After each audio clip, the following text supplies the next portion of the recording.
Magre-resume mga operasyon bukas ng umaga. Kung titigil sa paghahanap, ako hindi. Hindi ka tutulong sa paghahanap, pabayaan mo na nga lang ako.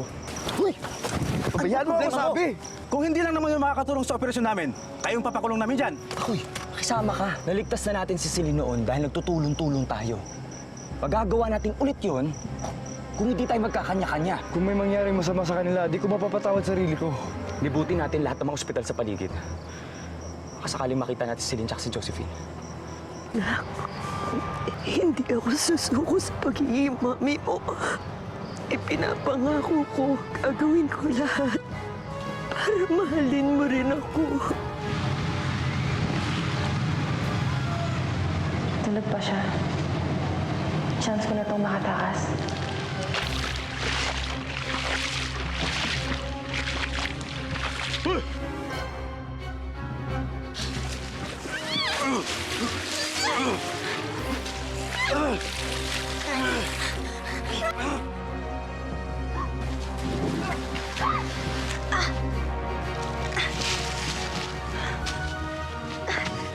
Celine! Celine!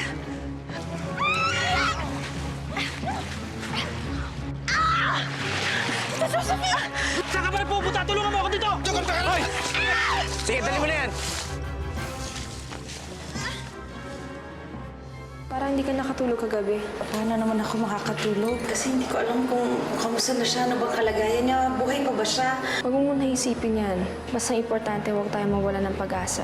Mahahanap din natin si Ate Celine. Wala ka na bang iba intindihin kundi si Darlene? Mamamatay na lang ako, puro ka pa rin, Darlene. Ate, anong sinasabi mo? Anong mamamatay? Kevin, I'm dying. I have cancer. Ano? Kung di na ako singer, ano pang gagawin ko? Huwag ka mamalan ng pag-aasa. Gagawa tayo ng paraan. Gagawin natin lahat para gumaling ka. I don't wanna live the rest of my life na may sama ng loob. Kalimutan mo na si Darlene, please. Yun lang ang hiling ko sa'yo. Saan kaya nila tayo dadalhin? Tita, baka maubusan kayo ng dugo. Kailangan natin sabihin na kailangan natin mag-ospital. Asa ka ba sa mga hayop na yan? Huwag mo ko intindihin. Ang mahalaga, hindi ka nasaktan. Salamat sa pagligtas niyo sa akin ulit. Paulit-ulit kitang ililigtas, Celine. Di ba sabi ko sa'yo, hindi na tayo magkakahiwalay. Walang po muna. Masamantala. Salamat, anak.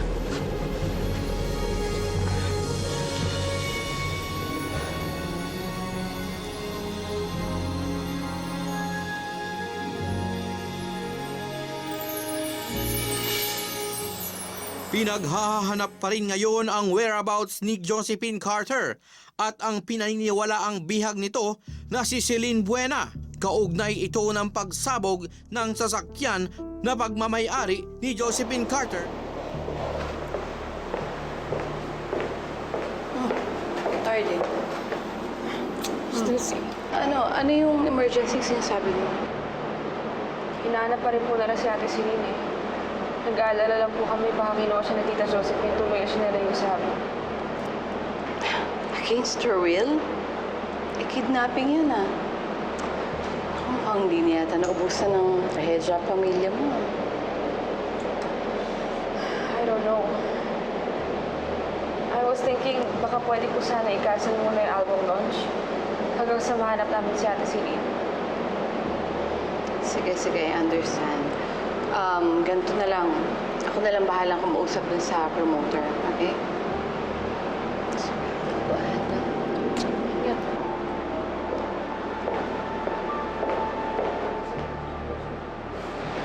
Really? Kevin, Hindi ka ba makausap?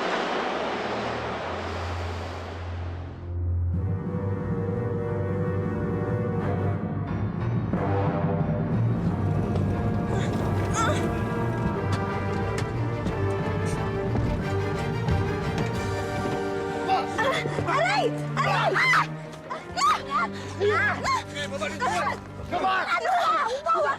Tayo! Ang sakit! Bitiwan mo yan! Pasok! Pakingantay ni Cardo! Sino si Cardo? Iniwan mo ako! Pasok! Ano ba? Dito! Dito! Saan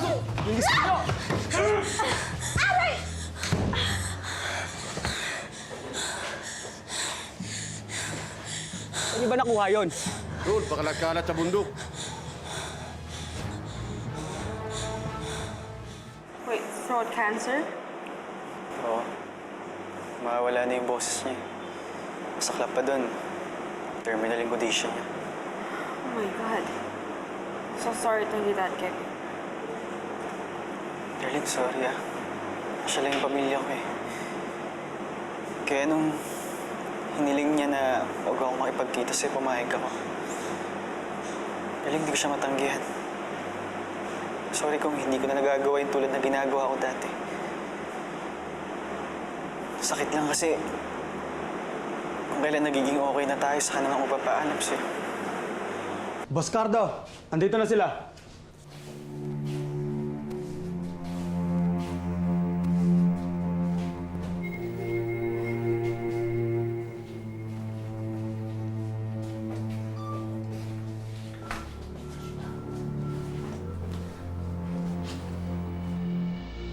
Hi, miss. Plada, oh. Miss, sandali lang.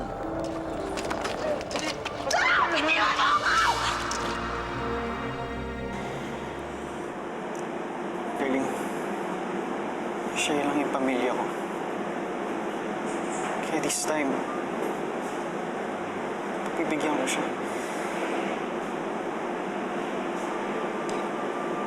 It's okay. I completely understand.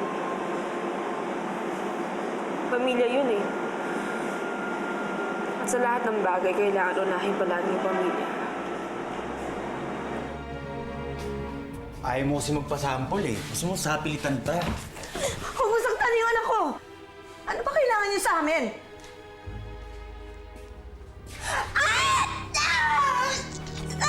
Ikaw naman talaga pakay ko eh. Pinatay mo kapatid ko. Baka nakakalimutan mo.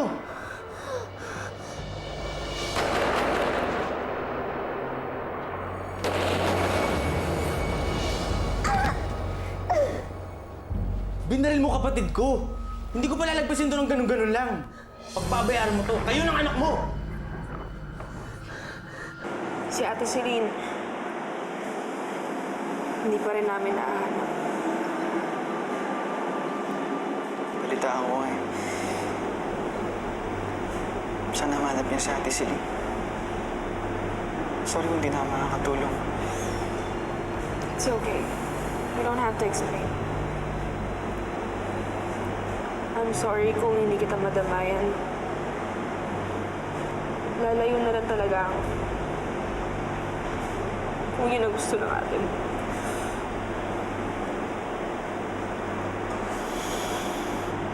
Darling, basta kahit anong mangyari, gusto na iniisip pa rin kita. Pagdadasal ko pa rin yung mapakama kanya ng pagpweba niyo. I'll pray for Miss Olga. Pareho pala na sa pangalim ng mga ate natin. Kevin, hindi ko kaya mawala si Ate Celine.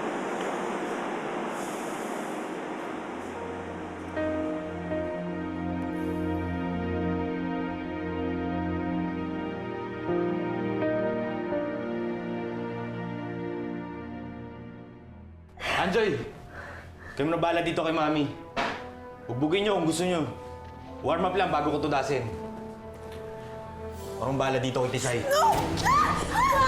Huwag niyo saktan! Dali! Dali! Dali! Dali! Bitiwan niyo siya! Anjo, kaya mo naman na. Kaya mo naman gusto mag-ina. Sila, tandaan mo. Magka-seizure ka. Mangisay ka. Ano? Tapos na ba yung pagpapalamanan niyo?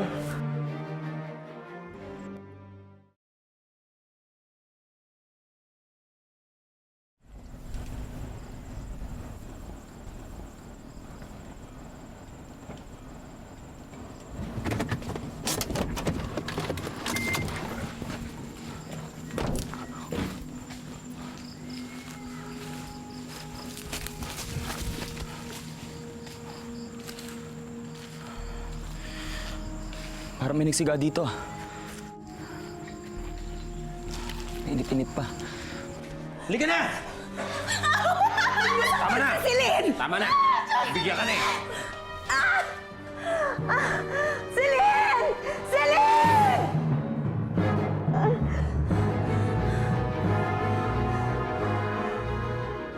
Baka dito nang galing si Josephine tsaka si Celine.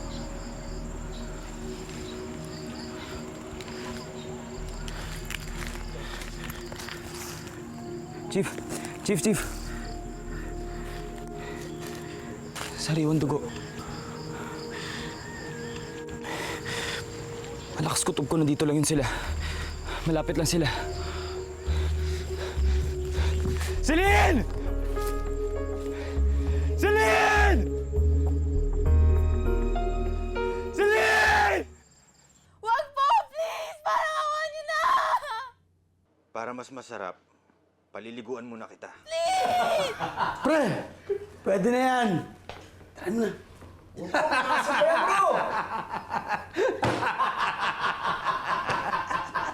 Paano, Mami? Tayo muna maglalaro? Alam nyo, mukhang mas madali pa yung binabalak nyo eh. Kesa bugbugin nyo ako. Yun naman pala eh! Ikaw, halika dito. Bro! Pagkakataon mo na! Tinatawag ka na! Sige na! Tayo mo ba nila? Sige na! Sige na! Go! Kikik! Anak ko!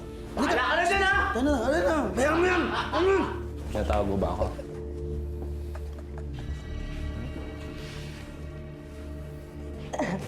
Aray.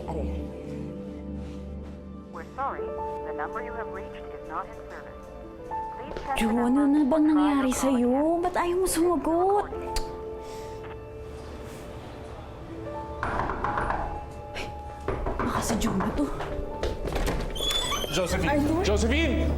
Josephine! Aray ko! Vanessa, anong alam mo? Ha? Wala akong alam! Huwag mo nang pagtakpan yung kaibigan mo. Sabihin mo na sa amin. Alam mo ako? Vanessa, parang awa mo na. Buhay ang anak kong nakasalalay dito. Totoo nga, wala nga akong alam.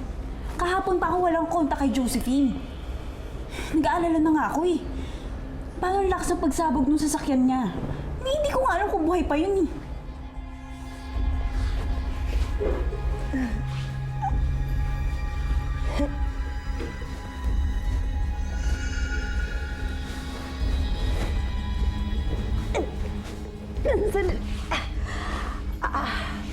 Niloloko mo ba ako?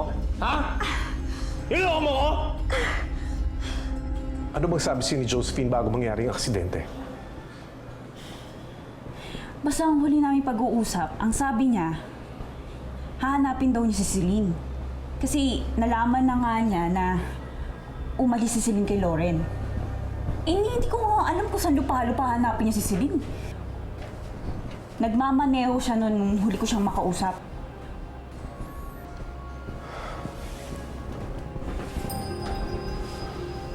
Paano na si Celine?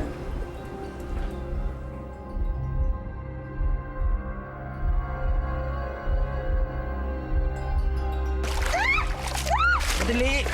Oh. Ayan! Dumi mo eh! Para bumuo ka naman. Ganda-ganda mo pa naman, oh. Maligo ka muna.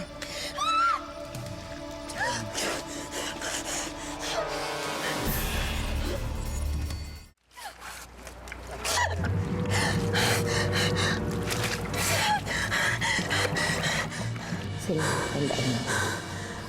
Magkasisure ka. Mangisay ka.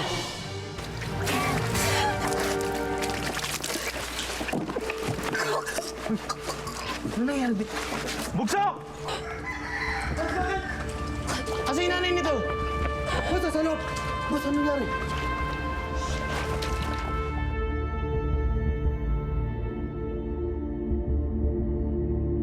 Bunso! Bunso! Pasok mo nga to! Pasok mo to dito! Halika nga! Diyan ka! Si Cardo na bahala sa'yo!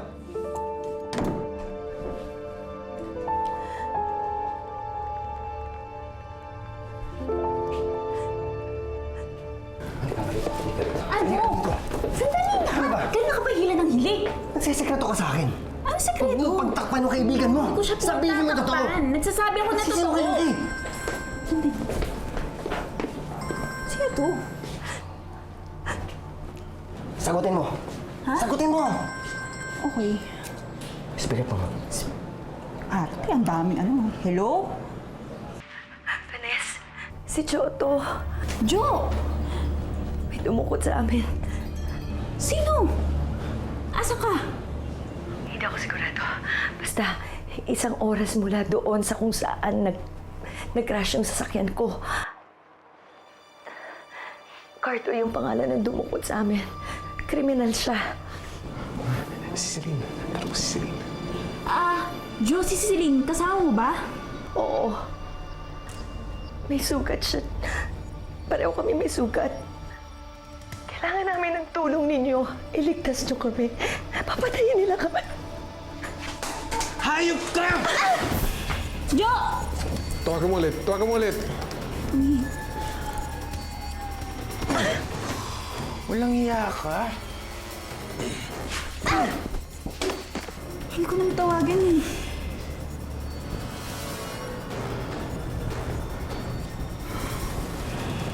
Baka nahuli na sila.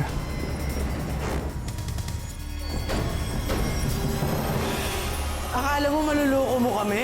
Ha? Anong tingin mo sa amin? Tanga? Lulukuhin mo pa kami! Ikaw pumatay sa kapatid ko? Lulukuhin mo pa kami? Ha? Ano?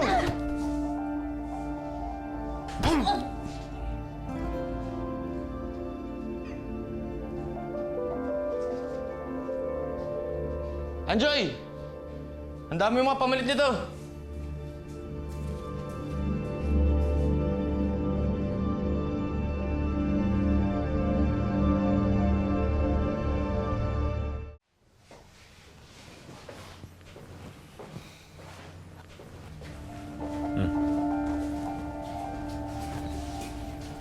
Oh, suot niyo yan para di kayo makilala. Pwede kaya patayin na lang natin yung dalawang yan. Hindi pa ako tapos sa kanila. Eh, tumawag pa yung walang yung mami nito eh. Siguro narito tayo ng mga pulis ngayon. Sa inyo na yung mga armas. Tara na, kailangan natin lumipat. Sige, bilisan nyo na yan. Bawasan niyo, ilagay niyo rito yung iba. Bilisan nyo na. Sarado nyo na, tapos umalis na tayo.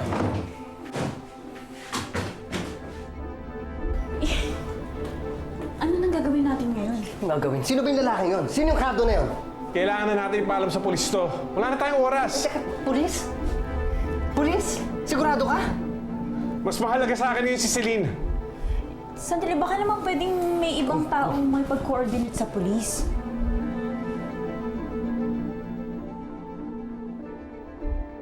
Celine!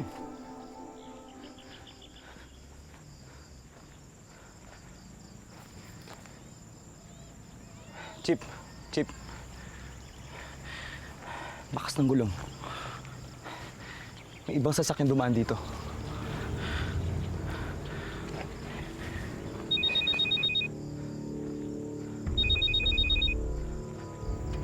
Hello, Tito Arthur.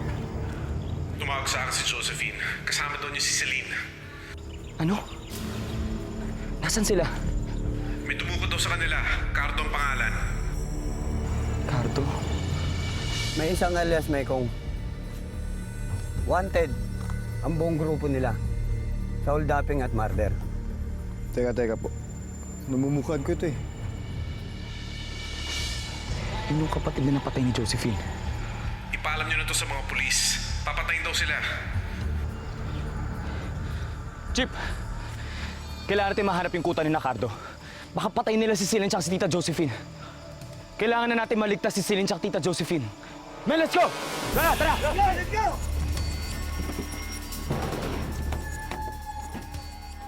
Tita, okay lang ako. Nakatawag na kay Vanessa. May magliligtas na sa atin. Ikaw, okay ka lang ba, Celine? Hindi ka nila sinaktan? Hindi ka niya tinalaw. Ginawa ko yung sinabi mo, tita. Sabi ko sa'yo, tatalab yun eh.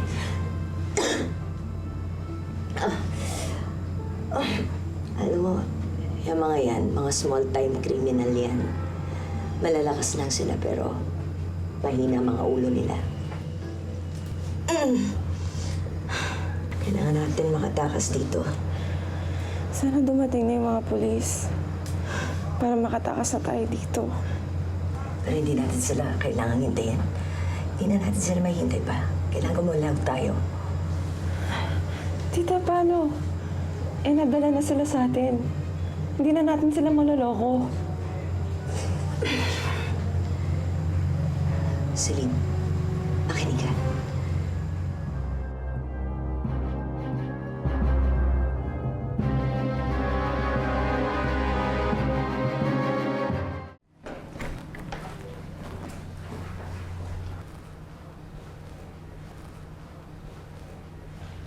Pwede po ba kami humingi ng tubig? Nauuhaw na yung nanay ko eh. Boy! Bakit, boss? Bigyan mo ng tubig to. Eh, boss, marami pa akong tinatapos eh. Ako na lang kukuha. Hindi naman kami tatakas. Naipilay ako tsaka nangihina siya. Sige, bilisan nyo na lang.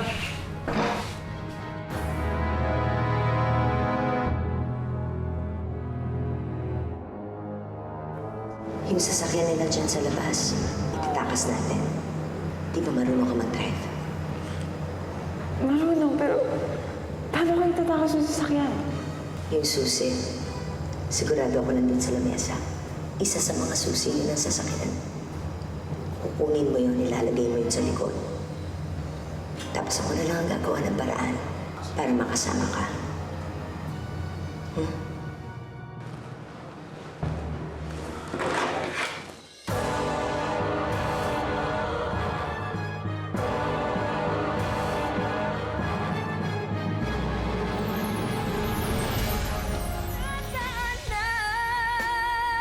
Nanggaling kami kay Lavenes para ipilit sa kanya sabihin sa amin kung anong plano ni Josephine. O ano, umamin ba siya? Wala rin siyang alam. Pero tumawag sa kanya si Josephine. Ang sabi, nakaligtas daw sila sa pasabog, pero dinukot daw sila ng mga kriminal. Anong kriminal? Nasaan sila? Hindi ko alam. Arthur naman, baka naman pakananan naman to ni Josephine. Titina, kung pakanato ni Josephine, bakit hindi siya sa akin tumawag? Bakit kay Vanessa? Narinig kong nag-uusap sila. Talagang parang nasa panganib si Josephine. Titina, anak niya si Celine. Hindi niya hayaan may masamang mangyari dito. The worst she can do, ilayo si Celine sa atin. Oras na mahanap natin yung Josephine na yan, dapat diretso na kaagad siya sa kulungan eh. Nanggaling sa cell sa Pililya ang tawag. Naka-alerto na rin ang mga pulis doon. Sasama kami, sir. Hindi niyo po kami mapipigilan. Sige, sumama kayo sa amin. Basta huwag kayong gagawa ng hakbang na baka makasira sa operasyon namin. Sige, salamat. Susunod lang kami sa directive ninyo.